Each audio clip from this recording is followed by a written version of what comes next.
आज के शो में बलूचिस्तान वाकया, खातून और मर्द का कत्ल, वीडियो वायरल, रियासत मुत्तहरिक। अदालती हुक्म पर खातून की कबर कुशाई, मुल्जिम सरदार शेरबाज का जिस्मानी रिमांड मंजूर। 11 मुल्जिमान गिरफ्तार, ऑपरेशन जारी। रियासत मजलूम के साथ खड़ी है, वजीर आला बलूचिस्तान का अहम ऐलान। कोहिस्तान मेगा करप्शन स्कैंडल, मजीद होशरुबा इंकशाफात। खैबर पख्तूनख्वा के वसाइल की मुबैना लूट मार, कानून और इंसाफ के तकाजे क्या?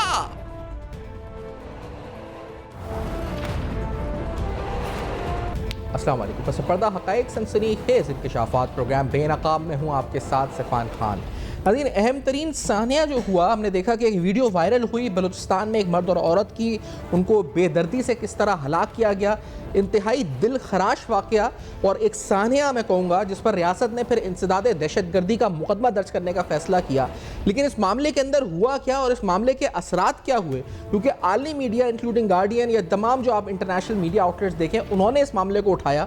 ह्यूमन राइट्स के हवाले से इस मामले को उठाया गया। बलूचिस्तान नेगेटिव मार्केटिंग या नेगेटिव पब्लिसिटी के लिहाज से दोबारा सामने आया।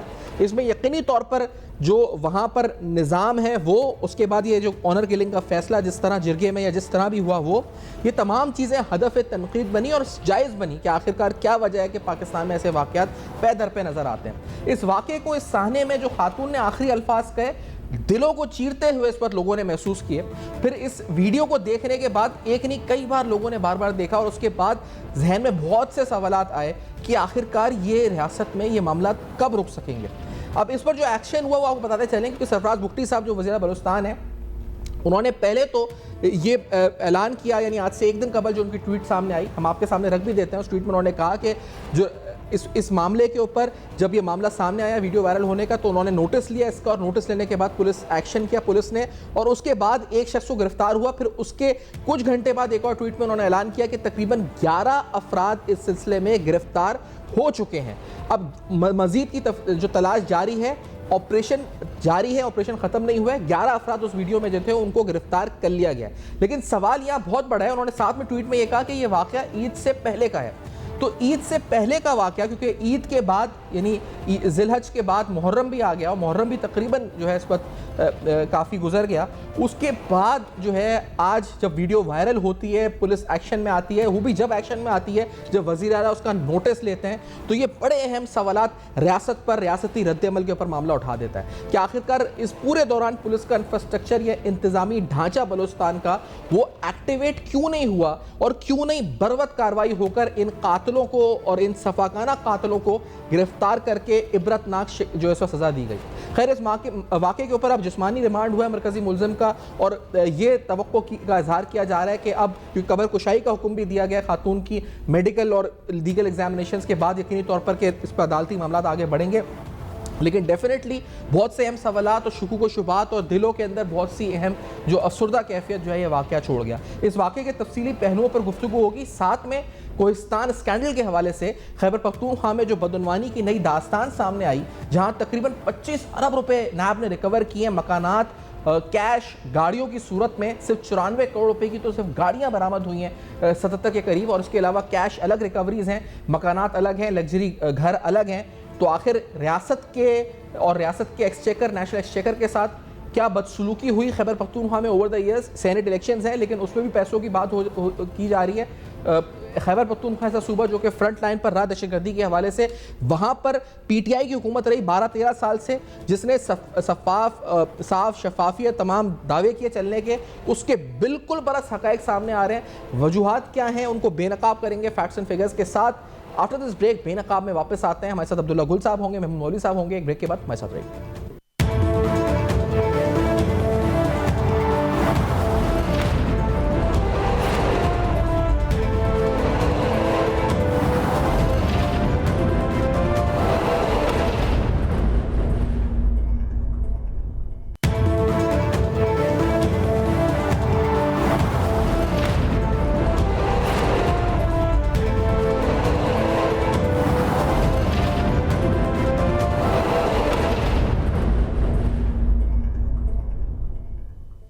Welcome back.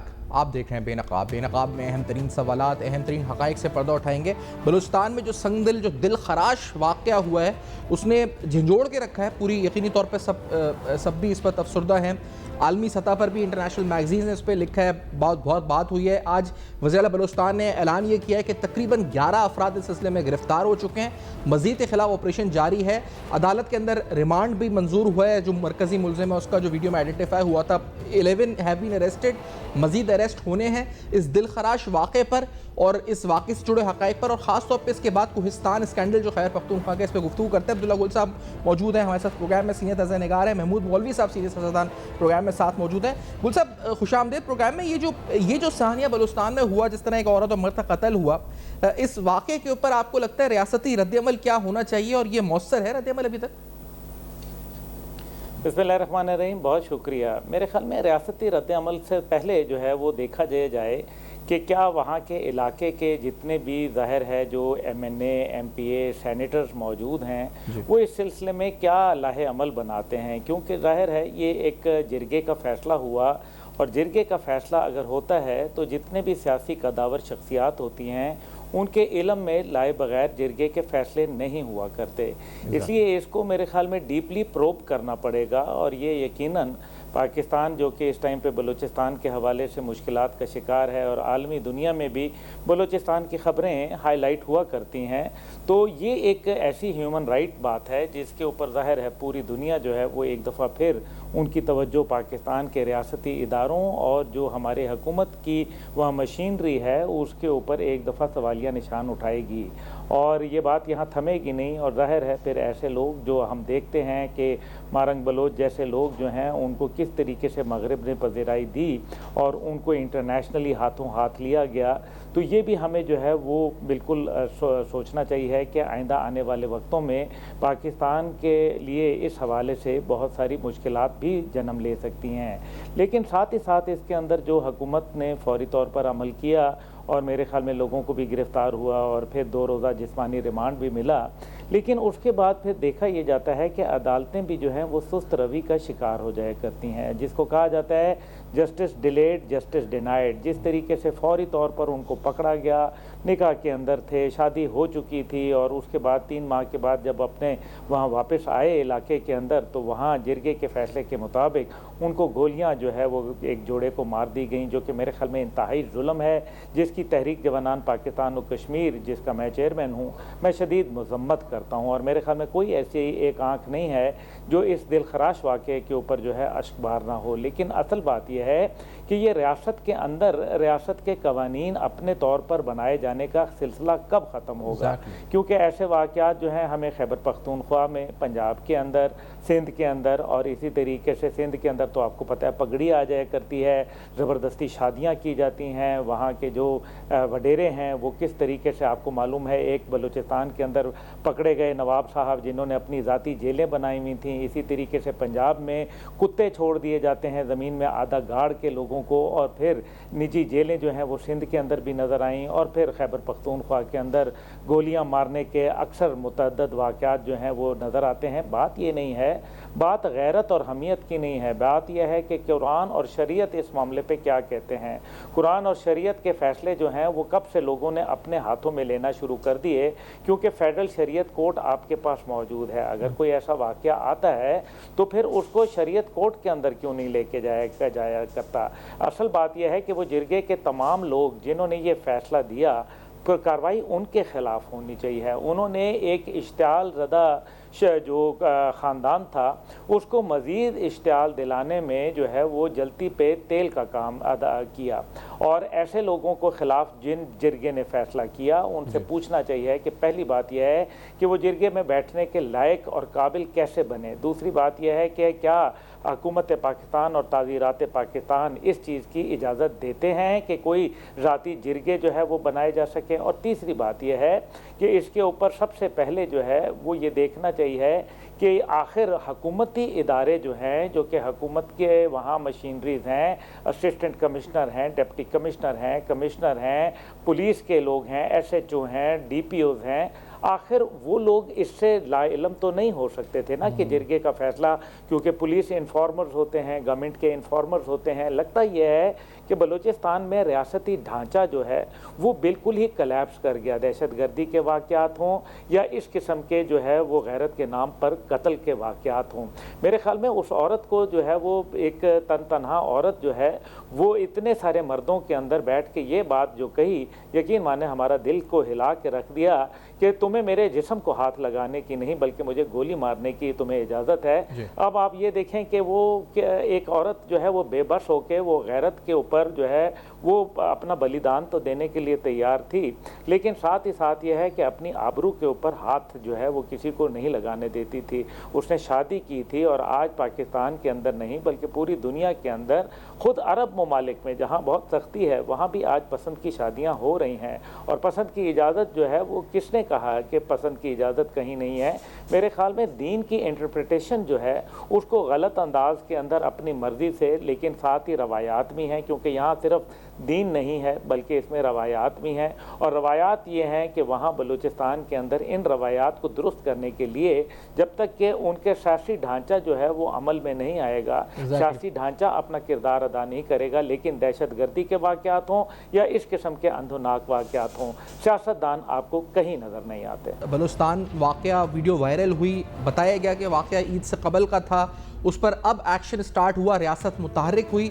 इंसदाद दहशतगर्दी के मुताबिक जो है इस वक्त मुकदमा कायम हुआ, तकरीबन 11 मुल्ज़िमान गिरफ्तार हुए, जिस्मानी रिमांड हुआ। लेकिन बहुत से अहम सवालात हैं अब्दुल्ला गुल साहब, क्योंकि आपने बड़ा खूबसूरती से अहाता किया इस बात का। इसमें यह है कि दो बातें, कि एक तो एक्सप्लॉइट करना ऐसी क़ुव्वतों का इन वाक़यात को और इस बुनियाद पर पाकिस्तान का आलमी तासुर को ठेस या नुकसान पहुँचाना, एक पहलू ये है। लेकिन दूसरा पहलू जो ओरिजिनल ग्रीवेंसेस हैं या इस तरह के वाक़यात चाहे सिंध में या बलूचिस्तान में या कहीं भी हो रहे हैं, इनको एड्रेस करना।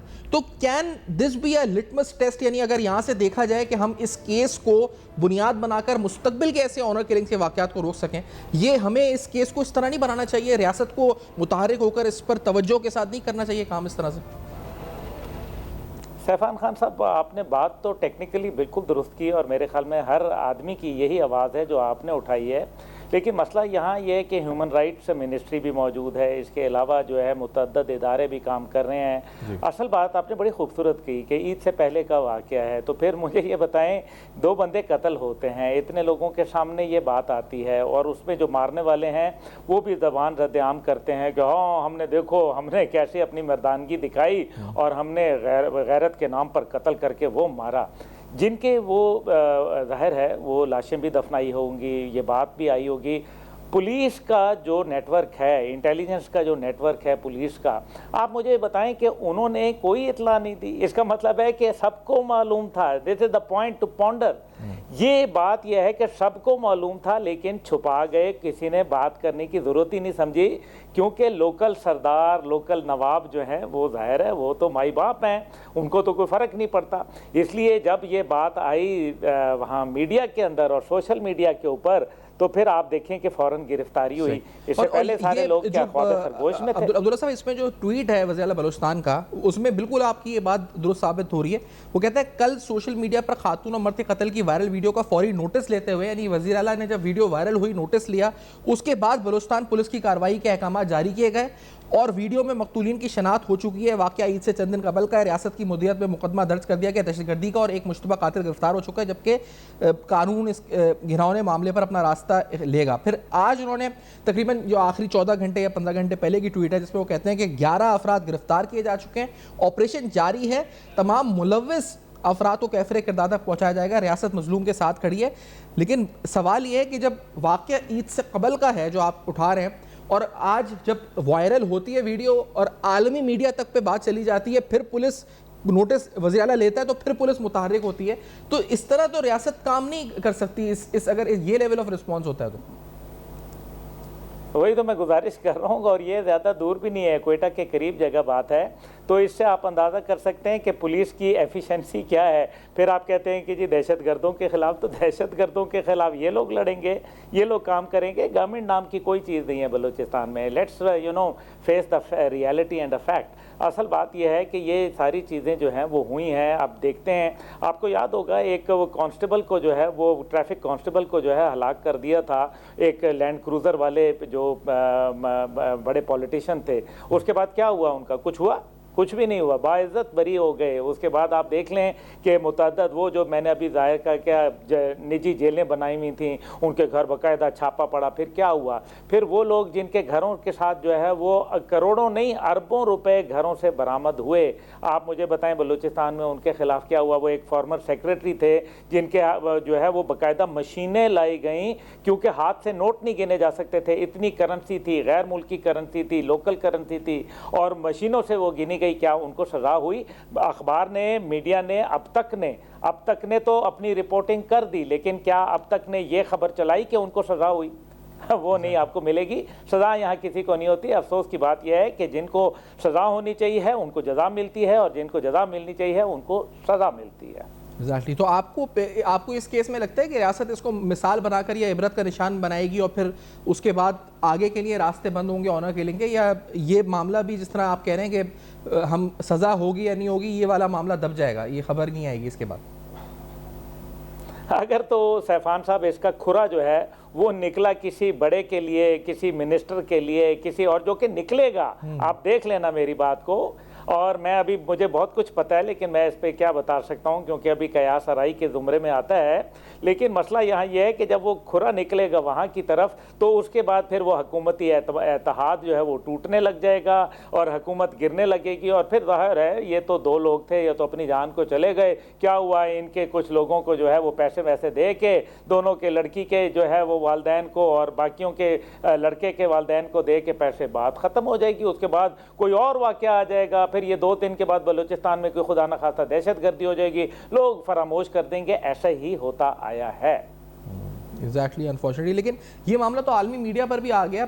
जो इसका दूसरा पहलू था कि ऐसी कुव्वतें जो पाकिस्तान मुखालिफ खबरों का बहाना लेकर या सब उसको हासिल करके पाकिस्तान के खिलाफ प्रोपेगेंडा करती हैं, तो कितना ज़रूरी है कि ऐसे वाक़यात ना हो ताकि ऐसे अफराद का भी मुंह बंद हो। मारंग बलोच का आपने नाम लिया, ऐसे भगोड़े आदिल राजा टाइप के लोग हैं जो इस बुनियाद पर पाकिस्तान मुखालिफ प्रोपेगेंडा मजीद प्रचार करते हैं उसका।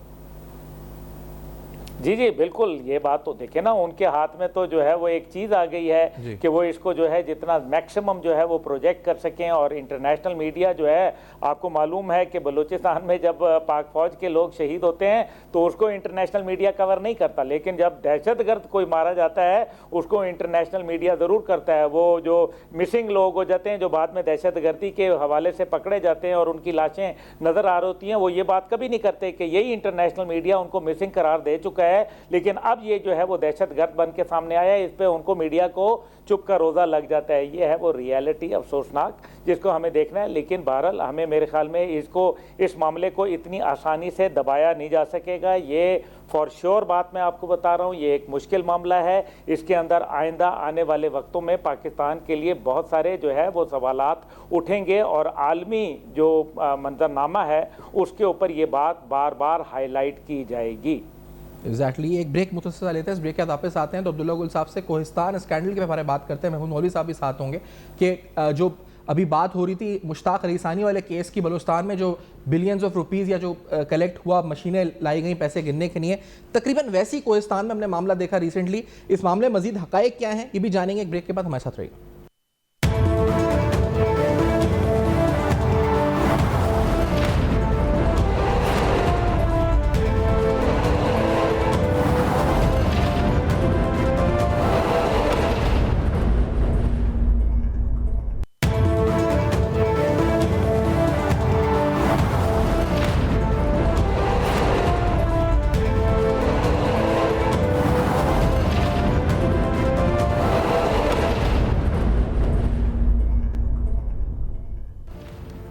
Welcome back. आप देख रहे हैं बेनकाब। एक और अहम तरीन मामला जो कुछ दिन पहले सामने आया जब नैब ने कुछ रिकवरी की, और ये रिकवरी भी कुछ 1-2 अरब नहीं बल्कि 25 अरब रुपए की थी। 30 से ज़्यादा मकानात थे, तकरीबन 77 के करीब गाड़ियाँ थी, उसके अलावा जिनकी मालियत भी बिलियन रुपये से बनती है। इसी तरह तकरीबन 1 अरब रुपये कैश था, 3 किलो सोना था, फॉरेन करेंसी अलग थी और दीगर अहम मामला रिकवर हुए। कोहिस्तान स्कैंडल के मुख्तलिफ किरदार बताया गया। आज़म स्वाति साहब पेश हुए, नैब ने कुछ नोटिस आज़म स्वाति साहब को भी और PTI के वजीर जो स्पेशल असिस्टेंट हाउसिंग के उनको भी जारी किए। इसमें एक घर भी सामने आया जिसके अंदर एक ड्रामा शूट हुआ था रिसेंटली, और इसके बारे में तफसीलात ये पता चली कि 36 अरब रुपये, यानी आज़म स्वाति साहब को जो लेटर नैब ने जारी किया वो हमने आपको दिखाया दस्तावेज़, जिसमें लिखा गया कि 36 अरब रुपये एक अकाउंट से डिस्ट्रिक्ट अकाउंट के पे हुए हैं जो कि ड्यूबियस पेमेंट थी। और इरेगुलर पेमेंट थी, जो से कहा गया कि इनएक्यूरेट थी और इससे मुबैना तौर पर एक्सचेकर को नुकसान हुआ। खैर पख्तूनख्वा में जो माली बदनवानी के किस्से हैं वो नए नहीं पुराने हैं। इससे पहले बड़े मेगा स्कैम मालम जब्बा या बिलियन ट्री सुनामी या इसके अलावा BRT स्कैम आ चुका है। मंतकी अंजाम तक वो मुकदमात भी नहीं पहुंचे। इस मुकदमे का मुस्तकबिल क्या होगा? महमूद मौलवी साहब भी प्रोग्राम में साथ मौजूद है, सीनियर सदर अब्दुल्ला गुल साहब भी साथ मौजूद है। अब्दुल्ला गुल साहब, पहले आप बताइएगा, आपकी गालिबन मुलाकात भी हालिया हुई DG NAB से, क्या इसकी तफसीलात हैं, इसके अंदरूनी हकायक थोड़े आवाम के सामने लेकर आए? बहुत शुक्रिया आपका। देखें, असल बात यह है कि DG NAB फरमानुल्लाह खान जो हैं वो बड़े एक सीजनड आदमी हैं और ज़ाहिर है जो हमारे मरकज़ी DG NAB हैं उनकी जो रहनुमाई थी और मेरे ख्याल में एक टीम एफर्ट थी, उसके ऊपर ये ओरिजिनली जो था वो एक छोटा स्कैम था। लेकिन जब आहिस्ता आहिस्ता इसको प्रोब किया गया तो उस टाइम पे कैश रिकवरीज हुई अरबों रुपए के अंदर और ओवरऑल तकरीबन ये 40 अरब रुपए का स्कैंडल अभी तक है। लेकिन ये इसकी तादाद बढ़ सकती है। इसके अंदर ये जो रिहायशी घर का बताया गया, ये घर नहीं है, ये महलात हैं।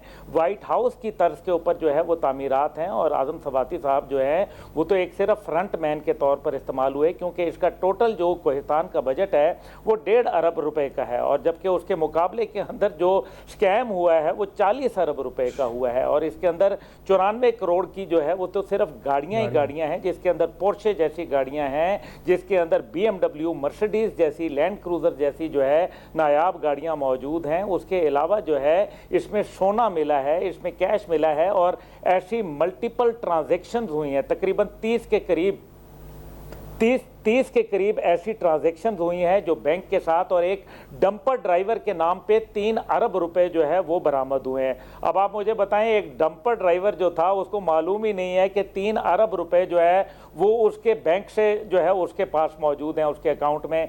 ये एक फ्रॉड है जिसको अभी मजीद इसके अंदर जो है तफसीलात सामने आ रही हैं। लेकिन खैबर पख्तूनख्वा की तारीख का ये सबसे बड़ा करप्शन स्कैंडल है जिसके लिए out of the court settle करने की इंतहाई कोशिश की गई, जिसको नैब की टीम ने असर-ए-नौ जो है वो रद्द कर दिया और कहा कि नहीं, ऐसा मुमकिन नहीं है, और तमाम रिकवरीज जो थी वो उठा के हुकूमत के हाथ में पकड़ा दी। मेरे ख्याल में ये बात बहुत अहम है और इसके अंदर नैब की तमाम जो टीम है और उनकी जो क़यादत है वो लायक के तहसीन है और मेरे ख्याल में ऐसे लोगों को नेशनल हीरो के तौर पर जाना पहचानना चाहिए और उनको आला सिविल एजाज़ जो है वो देने चाहिए। नहीं, लेकिन आप जिससे कह रहे हैं आउट ऑफ कोर्ट सेटलमेंट की कोशिश थी, प्ली बार्गेन की तो है कोशिश, मुलजिम ने अदालत को भी अप्रोच किया है कि प्ली बार्गेन कर दें कॉन्ट्रैक्टर को, लेकिन ये आउट ऑफ कोर्ट सेटलमेंट की कोशिशें भी थी। ये तो एक आप इतला अहम दे रहे हैं। दूसरी बात यह कि इसमें आपको लगता है मरकजी किरदार सिर्फ ये आजम स्वाति तक है या इसमें PTI की मरकजी लीडरशिप भी शामिल हो सकती है?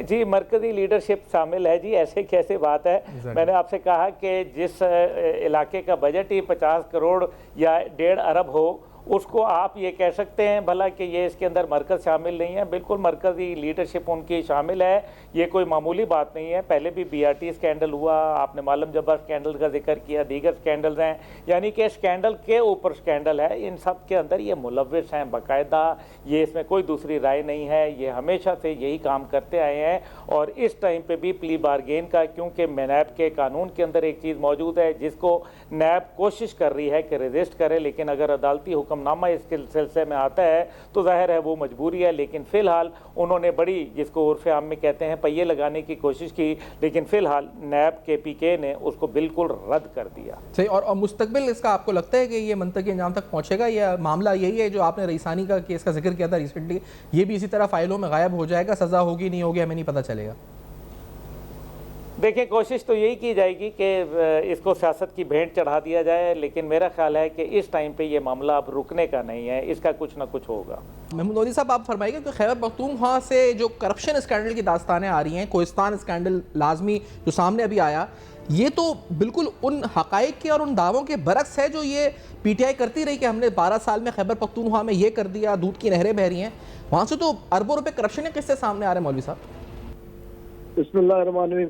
देखिए, ये बहुत बड़ी बदकिस्मती है कि जिस एक पार्टी के ऊपर अवाम ने बड़ा रिलाई किया था और इतना मैंडेट दिया था कि वो ये कहते थे कि ये दूसरी पार्टियों से बड़ा फर्क होगा, क्योंकि देखें दूसरी पार्टियों पे तो इल्जामात हमेशा से थे, ठीक है ना, मैं लफ्ज इस्तेमाल कर रहा हूँ इल्जामात, मगर अब अगर पीटीआई पे भी देखे ना वही रास्ते पे चले और वही चीजें हो रही हैं, तो देखें ये बदकिस्मती अवाम की है। और अवाम जो है ना बड़े मैं कहूँगा डिस्करेज हुए हैं कि ये इन चीजों को देख के। मैं नॉर्मल लोगों से बात करता हूँ जो कि इवन पीटीआई के, वो भी बहुत ही इससे उनको भी तकलीफ पहुंची है और वो भी जो है बड़े डिस्करेज हो रहे हैं कि यार अगर यही करना था तो फिर हम लोग को जो है पार्टी में हम आए क्यों।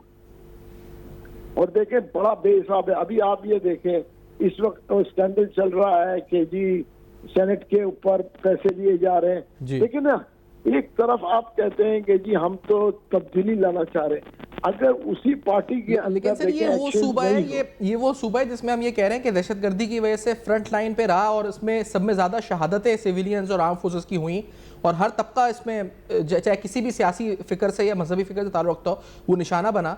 उस सूबे में इतनी करप्शन की कहानियाँ और फिर दूसरी बात उस सूबे में अभी भी 20-22 करोड़ रुपए सेनेट के टिकट के कहा जा रहा है, वोट की प्राइस आ रही है, तो वो ऐसा दहशतगर्दी से सताया हुआ सूबा, वहाँ इतनी दास्तानें आ रही है मुबैना बदनवानी की।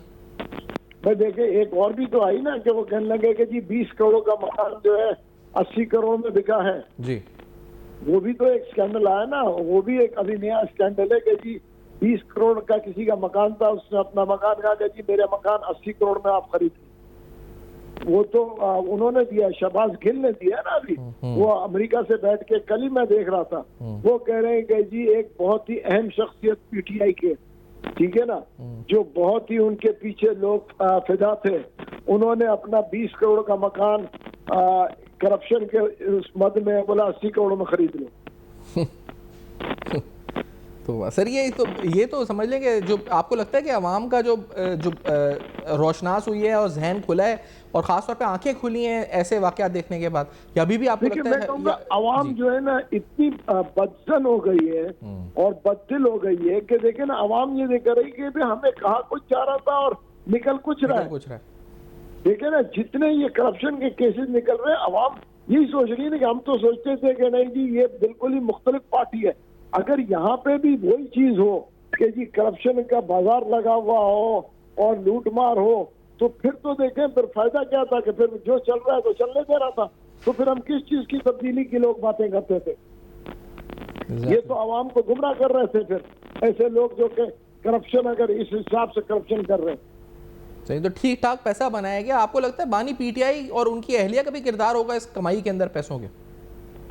देखिए ये मैं कह नहीं सकता हूँ, उसकी वजह देखे कोई भी स्टेटमेंट मैं देख नहीं दूंगा, मगर एक चीज मैं आपको कहूँ कि देखिए बहुत से मेरी इंटरनल पार्टी के दोस्तों से भी बातें होती रही हैं, जो कि क्योंकि मैं तो पीटीआई में नहीं हूँ मगर मेरे ताल्लुकात सबसे हैं।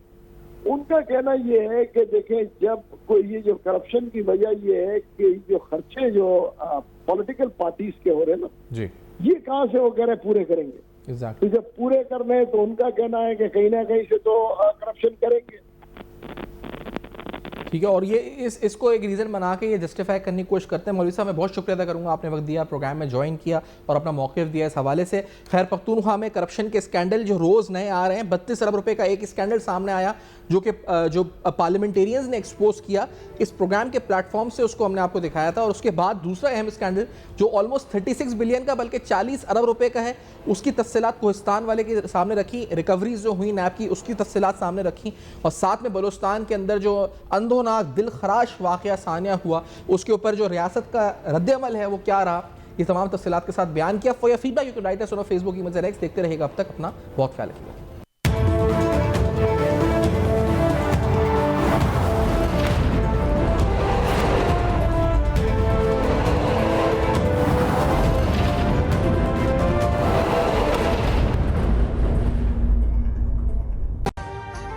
अभी सब्सक्राइब करें ताकि कोई खबर रह न जाए।